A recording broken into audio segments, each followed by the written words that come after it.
अस्सलाम वालेकुम viewers, mister mobile solution में खुश आमदीद। दोस्तों मैं आज आपके लिए माइक लगाने का एक न्यू ट्रिक लेके आया हूँ, ठीक है। जो भी सिंपल मोबाइल हैं दोस्तों आजकल के, तो अक्सर इनमें प्रॉब्लम होती है कि आप माइक चेंज करते हैं लेकिन आपकी आवाज़ है जो आउटगोइंग कॉल होती है उसकी आवाज़ जो दूसरे बंदे को सुनाई जाती है, ठीक है, वो बिल्कुल मध्यम और स्लो जाती है, ठीक है। तो अगर आपके मोबाइल में पॉइंट माइक के जो वो भी ब्रेक हों या डैमेज हों, तो वो भी तरीका मैं आपको बताऊंगा कि ट्रेस करने का, ठीक है।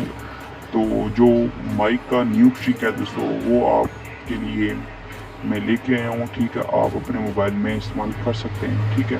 तो इससे दोस्तों ये होता है कि आपकी आवाज़ है जो वो बिल्कुल अच्छी और ज़्यादा सुनाई जाएगी, ठीक है, दूसरे बंदे को।